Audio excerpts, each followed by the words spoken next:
Today we're gonna unbox and take a look at the Spider-Man 2 limited edition PS5 DualSense Controller. This launched on the 20th of October in India, and in spite of the super limited stock in India as usual, I was able to get my hands on it.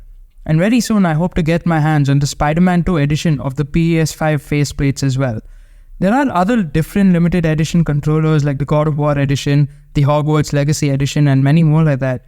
But this is the first time that Sony has actually launched a limited edition controller in India.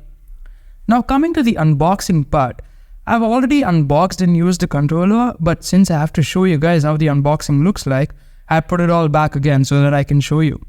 It's a pretty simple unboxing. The box is pretty looking, no doubt about it, and compared to the usual ones which comes in a white box, this looks pretty special compared to that. As soon as you open the box, you get the controller in a plastic wrap. There is no charging cable that is included in the box, which is a pretty sad thing considering the price that we pay for the controller. Sony should have included that, and let me know if you guys think that as well. Now coming to the design and looks part of the controller, I'm not gonna lie, the controller looks pretty sick, and to be honest, I feel like this is the best looking controller ever that the PS5 DualSense series has. The controller looks pretty sick with the matte black and the matte red finish, and the way it feels in hand is amazing.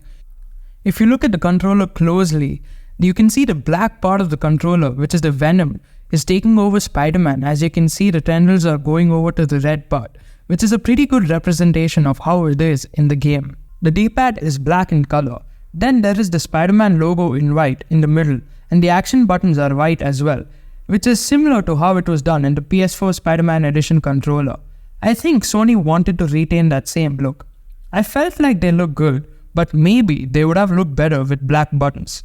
Do you like the white action buttons or would you prefer any other color?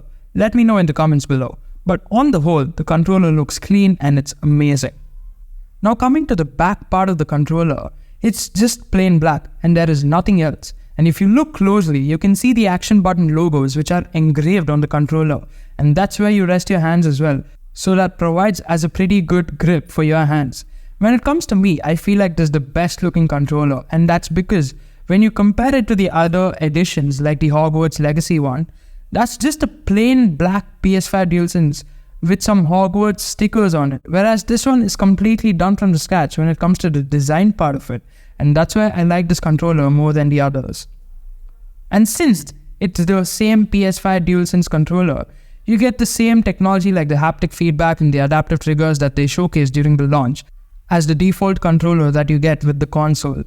Now, when they showcased the haptic feedback during the launch, I was excited to see how it feels, but I didn't have too much expectations on that. But when I actually got my hands on the controller and I've played some PS5 games that support the haptic feedback, trust me guys, it makes a hell of a difference and it gives a more immersive experience, and the haptic feedback is no joke. It is not a gimmick. It proves the exact same experience how they showed it to be like. When you walk, run or slide through ice, sand, grass or land or anything for that matter, it replicates a similar kind of a feel on your controller, which gives that immersion. Now coming to the adaptive triggers, damn do they feel good when you play the game that support that feature. Here is an example that I can give you. When I was playing Cyberpunk, every time I changed my weapon, like from a pistol to an assault rifle to a shotgun, the way the adaptive triggers change according to the weapon is amazing. So the resistance is what makes it different, and each weapon has its own resistance. And when you're trying to shoot the weapon, you can feel a difference in the resistance, and that's what makes it more immersive. And really, this is the best way you can experience some games like these. Now you might want to know how much this controller costs in India.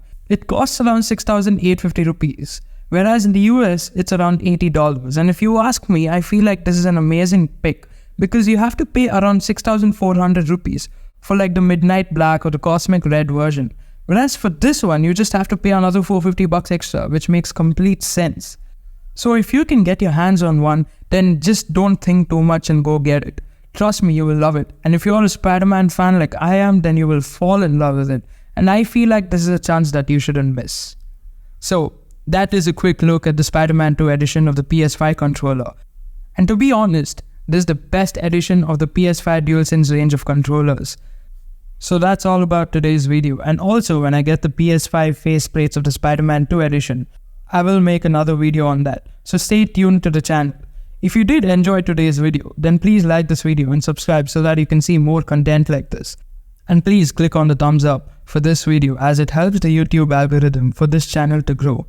Drop a Spider-Man 2 in the comments below and I will give a thumbs up to you for staying till the end of this video. Thank you and have a good day, guys.